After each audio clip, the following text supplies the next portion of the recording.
হিংসা খুব খারাপ জিনিস আর বদনজর খুব খারাপ জিনিস। আল্লাহর নবী বলছেন যে তাকদীর ভেঙে চুরে যদি ক্ষতি করার কিছু থাকতো তাহলে বদনজরই থাকতো। এক বদনজরের কারে ছেলে একবারে 7 দিন কান্নাকাটি করে মরে যাবে, ছোট বাচ্চা। বদনজর এত খারাপ। বদনজর, আপনার মুরগির বাচ্চাগুলো কত ভালো, পরের দিন দেখবেন বাচ্চা সবটি মরে গেছে। তাকদীরকে ভেঙে দিয়ে যদি কোনো কিছু কাজ করতে পারতো সেটা কি করত? বদনজর। ক্ষতি করার ব্যাপারে বদনজর সবচেয়ে খারাপ। 1 নম্বর জরুরি কাজ জানা মানুষের নিকটে জানবেন। 2 নম্বর জরুরি কাজ প্রমাণ সহকারে জানবেন। শতকরা 95 জন বক্তা মিথ্যে বক্তব্য দিচ্ছে। আপনি ডেকে নিয়ে এসছেন, আপনি পথ খরচ দিচ্ছেন, আপনি 14 প্রকার খাবার রেডি করে রেখেছেন। গরম লাগছে। আপনার কারণে এই বিদ্যা না থাকার পরেও থুথিবাজ থুথির জোরে জাতির সামনে বক্তব্য পেশ করছে এবং সমাজে মিথ্যা কথা প্রচার করছে ধর্মের নামে। সম্মানিত দিনী ভাই বোন, আপাতত আপনার কথা আমি শেষ করলাম। আপনার কাজ কি?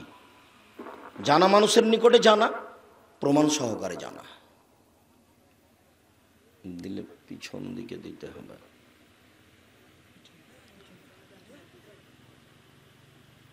এরপরে একটু আমাদের পরিচয়, আমরা কারা। আপনাদের পরিচয় লাগলে একটু আমাদের লাগবে না? আমাদেরও পরিচয় হওয়া দরকার যে আলেম ওলামাকে। তা আলেম ওলামার কথা দিয়ে প্রথমে বলি, জাহান্নাম উদ্বোধন হবে হুজুর দিয়ে। এ কথা একটু মনে রাখবেন। জাহান্নাম আরম্ভ হবে কাকে দিয়ে? মৌলানা সাহেবকে দিয়ে। হাদিস বুখারী মুসলিম। অবাক, বুখারী মুসলিমের হাদিস, আলেম ওলামা দিয়ে জাহান্নাম উদ্বোধন হবে। আল্লাহর নবী বলছেন যে জিবরাইল আমাকে উপরে নিয়ে যাচ্ছেন, দেখলাম কতগুলি লোক ওর সবার ওদের জিহ্বাকে আগুনের কাঁচি দিয়ে কেটে দেওয়া হচ্ছে। তো আমি বললাম জিবরাইলকে, ইন্না লিল্লাহি, এ কি কথা? জিবরাইল, মান হাওলা, এরা কারা? এই ছেলে, ধৈর্যের পরিচয় দিবেন। বাদাম খেয়ে সময় কাটাবেন না, একটু শরম করবেন। কিছুক্ষণ ধৈর্যের পরিচয় দিয়ে বসে থাকেন। ধৈর্য ভেঙে ফেলে আমাকে কোনো কাজ দেখাবেন না। কিছুক্ষণ পাথরের মতো বসে থাকবেন, পাখি যেন মনে করে পাথর। আমি তো আপনাকে বলছি, আপনি চলে যে কি করবেন? ওই মহিলার মতো ঢং ঢং করে এসেছে, দেবর ভাসুরের সাথে গল্প করেছে, আবার ঢং ঢং করে চলে যাচ্ছে। সেরকম হবে কি? আমি শুরু করলাম, ঢং ঢং করে উঠে চলে যাবেন চা খেতে? কেন যাবেন? আমি তো আপনার জন্য এসেছি।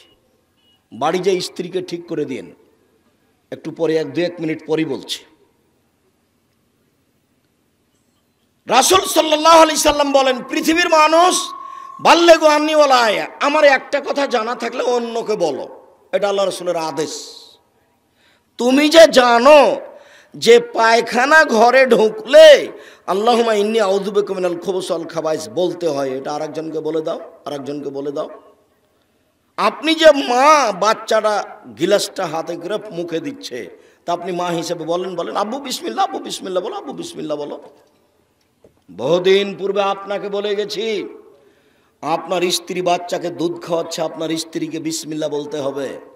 আপনার স্ত্রী যদি বিসমিল্লাহ না বলে, এ দুধ শয়তান খাবে, নিশ্চিত খাবে, অবধারিত খাবে। নবী বলেছেন খাবে, অতএব খাবেই খাবে। তার মানে আপনার স্ত্রী মাস্টার ডিগ্রি পাস করেছে বটে, 10টা সন্তান প্রসব করেছে, 2টা করেছে বটে, তবে বাচ্চা লালন পালন করতে জানে না। বাচ্চাকে দুধে মুখ দেওয়ালে প্রথমে বিসমিল্লাহ বলতে হবে। হুযায়ফা রাদিয়াল্লাহু তাআলা আনহু বলেন, রাসূল সাল্লাল্লাহু আলাইহি সাল্লাম বলেছেন, ইন্না শায়তান ইস্তাহিল্লু তাম আল্লাহ ইযকারা ইসমুল্লাহ আলাইহি, নিশ্চয় শয়তান ওই খাদ্য খায় যে খাদ্যে বিসমিল্লাহ বলা হয় না। হাদিস বুখারী মুসলিম। যে খাদ্যে বিসমিল্লাহ বলা হয় না সে খাদ্য কে খায়? শয়তান। এটা মনে থাকবে না? তো আপনার বাচ্চাকে যে আপনার স্ত্রী দুধ খাওয়াচ্ছে, তখন যে আপনার স্ত্রী বিসমিল্লাহ বলে না, তো এই দুধ আর কে খাবে? শয়তান খাবে, নিশ্চিত খাবে, অবধারিত খাবে। নবী বলেছেন খাবে, অতএব খাবেই খাবে। তার মানে একটা কথা জানা থাকলে অন্যকে বলে দিতে হবে, এ কথা মুহাম্মদ সাল্লাল্লাহু আলাইহি ওয়াসাল্লাম বলেন। দুই, ওয়াহাদ্দিসুন বানি ইসরাঈল ওয়ালা হারাজ, বানি ইসরাঈলের কাহিনী বলো, কোনো দোষ নেই। মানে সত্য কাহিনী। সত্য কাহিনী কি? একটা শোনাই, সত্য কাহিনী। বুখারী মুসলিমের হাদিস, হাজার হাজার বছর আগেকার কাহিনী। 3টে শিশু বাচ্চা মায়ের কোলে কথা বলেছিল দুধ খাওয়ার সময়। 3টে শিশু বাচ্চা দুধ খাওয়ার সময় মায়ের কোলে কথা বলেছিল। তার একজন হলেন ঈসা আলাইহিস সালাম।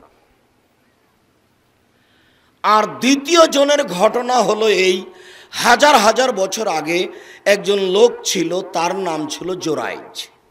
তিনি গির্জা ঘরে ইবাদত করতেন। ফাজাত উম্মুহু, ইতিমধ্যে তার মা আসলেন। তার মা এসে তাকে ডাকলেন। তখন জোরাইজ মনে মনে ভাবলো, উসালে উজিবহা, আমি এখন সলাত আদায় করব না মায়ের ডাকে সাড়া দিব? আমি এখন সলাত আদায় করব না মায়ের ডাকে সাড়া দিব? ভাবতে ভাবতে দেরি হয়ে গেছে। তখন মায়ে বলছেন, আল্লাহুম্মা লা তুমিতহু হাত্তা তুরিয়াহু ওজুহাল মুমিসাত, আল্লাহ তুমি এই ছেলের মরণ দিও না। আমার ডাকে সাড়া দিল না, তুমি এই ছেলের মরণ দিও না যতক্ষণ পর্যন্ত বদ মহিলার সাথে তার দুর্ঘটনা না হয়েছে। পতিতালয়ের মহিলার সাথে যখন দুর্ঘটনা হবে তখন সে যেন মরে। কেন আমার ডাকে সাড়া দিল না? মা রাগ করে এই কথা বলে চলে গেলেন। ফাতারাজাতুল্লাহু ইমরা, বলে যেতে না যেতে একজন মহিলা চলে এসেছে। ফাতাকাল্লামাত, মহিলা চলে এসে তার সাথে জেনার প্রস্তাব দিল। বা তিনি অস্বীকার করলেন, ছি ছি ছি ছি ছি ছি, বলো কি তো। তাতির রায়, মহিলা একটা রাখালের কাছে আসলো। ফাম কানাথো, রাখালকে চেপে ধরে জেনা করলো। ফাওলাদাত গোলামান, তারপর মহিলা একটা বাচ্চা প্রসব করলো। ফাকারাত, মহিলা বলে দিল, হাজাবিন জোরাইজ, এই বাচ্চা হলো জোরাইজের সন্তান। জনগণ জেনে গেল, হইচই করে ফাতাহু, জনগণ তার কাছে আসলো। এসে তার গির্জাঘরকে ভেঙে করে খান খান করে দিল, ধুলা ধুলা করে দিল। ওয়ানজালু, তাকে টেনে হেঁচড়ে রাস্তায় নামিয়ে দিল। অসভ্য, যার যা ভাষায় জুটলো সে তাকে ওইভাবে গালি দিল। বেটা, এইখানে তুমি ইবাদত করো আর জেনা করো, তুমি ঢং শুরু করেছ। যে যেভাবে পারলো মারা ধরা বলা, এইভাবেই সিনেমা দেখে মানুষের ইমান ধ্বংস করে। তো এইবার ফাকামা, তিনি দাঁড়ালেন, অথবা ওযু করলেন, অসল্লা রাকাতান, 2 রাকাত সালাত আদায় করলেন। 2 রাকাত সালাত আদায় করে দুধের বাচ্চার কাছে গিয়ে বলছেন, ও দুধের বাচ্চা, বলো তোমার আবুকা, তোমার বাপকে? তখন দুধের বাচ্চা বলছে, আবিয়া রাই, আমার বাপ হচ্ছে রাখাল। জনগণ বলল, নাবনি সামাতাকা বিজাহাবে, জোরাইজ তোমার গির্জাঘর স্বর্ণ দিয়ে বানিয়ে দিব। জোরাইজ বললেন, লা ইল্লা বিত্তিন, না, আমার গির্জাঘর স্বর্ণ দিয়ে বানাতে হবে না, মাটি দিয়ে বানাতে হবে। যাহাই ছিল তাহাই করিতে হইবে।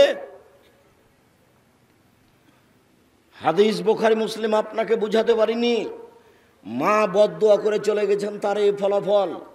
হাদিসের সাথে অনেক ইতিহাস জড়িয়ে আছে।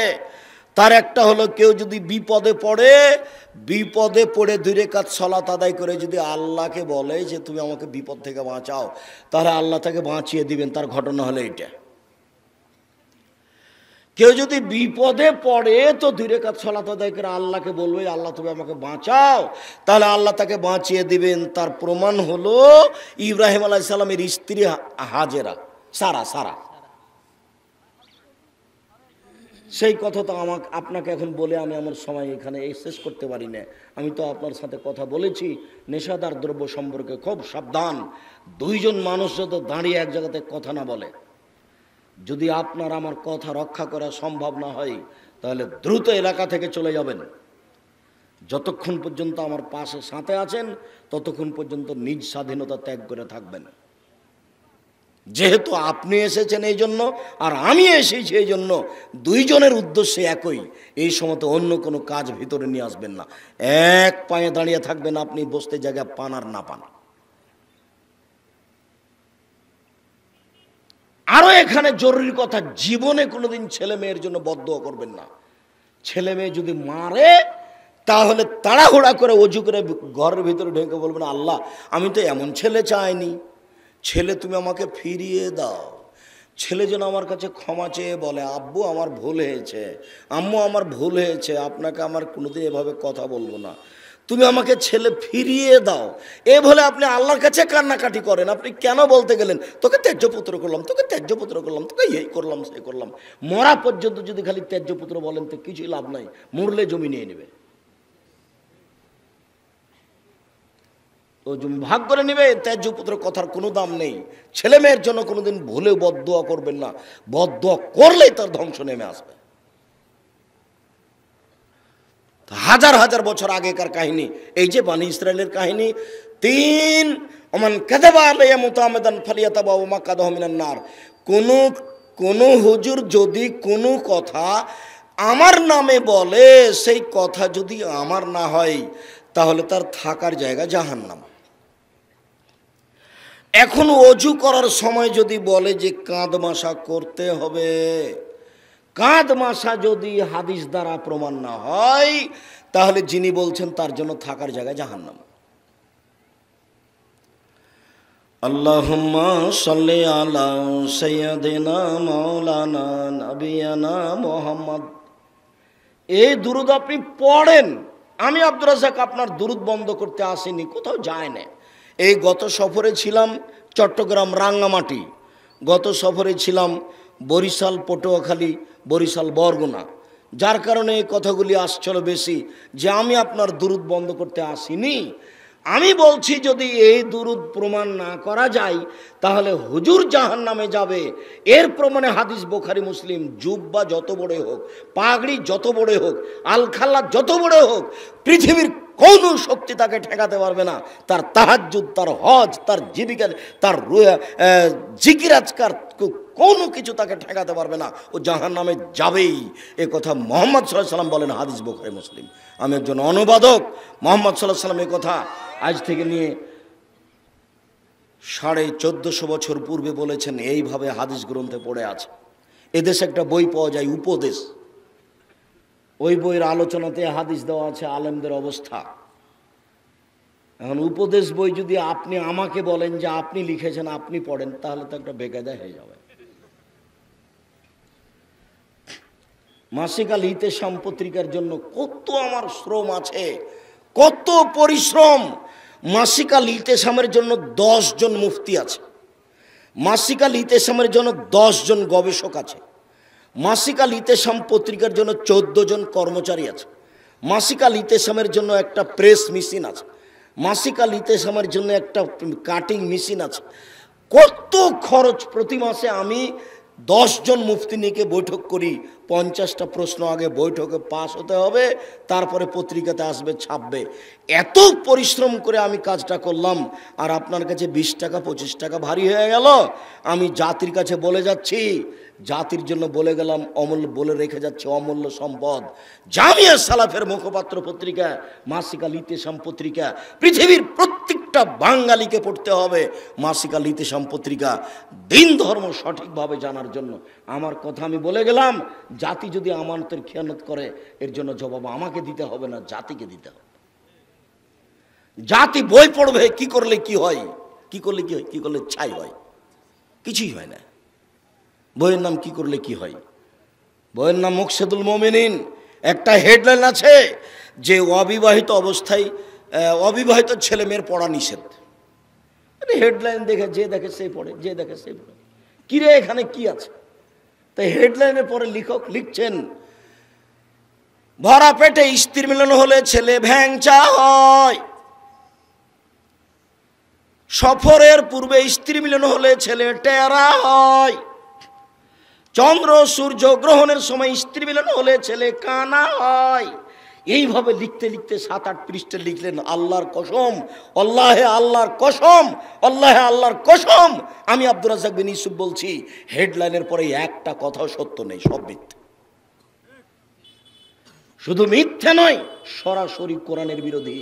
কোরআন মাজিদে আল্লাহ বলছেন, নিসাউকুম হারসুল লাকুম ফাতু হারসাকুম।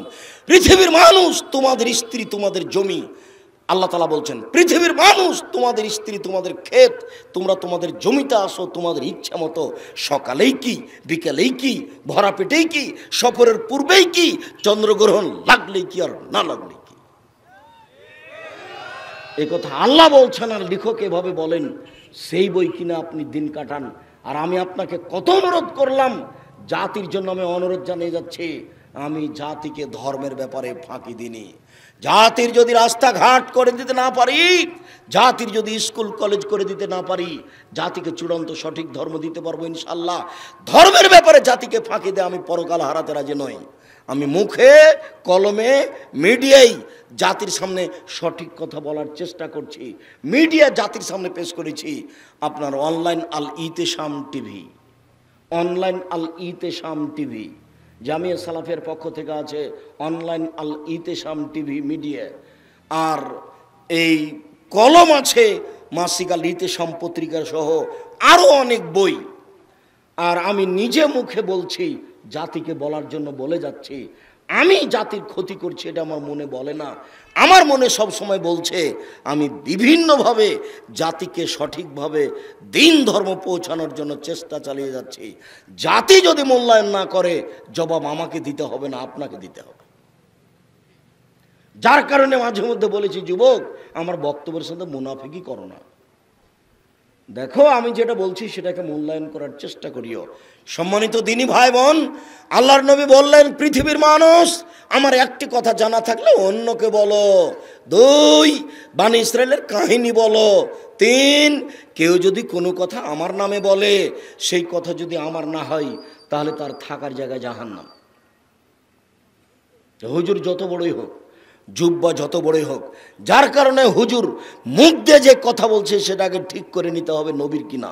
হুজুর যে কলম ধরলেন, কলম ধরার আগে ঠিক হতে হবে যেটা উনি কলমে লিখলেন সেটা ঠিক কি বেঠিক। এদেশের মাটিতে প্রায় 3 লক্ষ মানুষের বানানো হাদিস আছে। ফাজাইল আমলে বই আছে যে আদম আলাইহিস সালাম ভারত থেকে 60,000 বার হজ করতে গেছেন। তাহলে বয়স হতে হবে 60,000 বছর।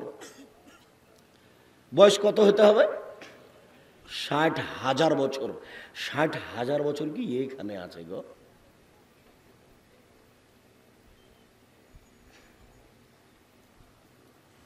সম্মানিত দিনী ভাই বোন, আমাদের বাপের একটু কথা শেষ করলাম এখানেই। হুজুর বুঝতে পারেনি হুজুরের অবস্থা কত কঠিন। হুজুর মুখে বলার আগে তার বিবেচনা করা দরকার ছিল। হুজুর বলুক, আমি বলতে নিষেধ করিনি। বালাগাল্লা বে কামালিহি কাসাফাদ্দ যাবে জামালিহি হাসানাত জামিও খেসালিহি সাল্লু আলাইহি ওয়া আলিহি। আমি বলতে নিষেধ করিনি। যদি এটা রাসূলের দুরূদ না হয় তাহলে কি হবে? মরার সাথে সাথে মুখখানা আপনি কেবলার দিকে করে দিলেন, আমি কেবলার দিকে করতে নিষেধ করিনি। কেবলার দিকে করা যদি রাসূলের পক্ষ থেকে না হয় তাহলে আপনার কি হবে? শুনুন, অজু দিয়ে গোসল দিয়ে দিতে হবে। অজু দেওয়ার পূর্বে পেট চেপে পেশাব পায়খানা বের করলেন, নখ কাটলেন, পরিষ্কার পরিচ্ছন্নতা করলেন। এই কাজ যদি নবীর না হয় তাহলে আপনার কি হবে? কে আপনাকে মাতাব্বরি করতে বলল? কে আপনাকে মাতাব্বরি করতে বলল? জনাব মুরব্বী, কে আপনাকে মাতাব্বরি করতে বলল? আমি আব্দুর রাজ্জাক বলে যাচ্ছি, কিয়ামত পর্যন্ত এর প্রমাণ হবে না। জাতি যদি কোনোদিন প্রমাণ করে দিতে পারে যে মানুষ যে মারা গেছে তার নখ কাটতে হবে তারপরে গোসল, মানুষ যে মারা গেছে তার পেট চেপে পেশাব পায়খানা বের করতে হবে তারপরে গোসল, মানুষ যে মারা গেছে তার নিচের লুম পরিষ্কার করতে হবে তারপরে গোসল, মানুষ মারা গেছে তার গোপ ছোট করতে হবে তারপরে গোসল, এটা যদি প্রমাণ হয়ে যায়, আমি আব্দুর রাজ্জাক বিন ইউসুফ জাতির সামনে কথা বলবো না, বলবো না, বলবো না। লোক মারা গেছে, বিধান বন্ধ। এতদিন তোমার মা কোথায় ছিল? এই বোকা ছেলে, তোমার মা এতদিন কোথায় ছিল? তোমার মা পরিষ্কার পরিচ্ছন্নতার কাজ করতে পারেনি, তুমি কোথায় ছিলে? তোমার বউ তো করবে না, তোমার বোন তো লন্ডনে থাকে। তুমি তোমার মাকে গোসল করাবা, পেশাব করাবা, পায়খানা করাবা, কাঁধে করে তুমি হায়াতে নিয়ে যাবে, মেডিকেলে নিয়ে যাবা। একদিন তুমি ছিলে তোমার মায়ের কোলে, এখন তোমার মা তোমার কোলে।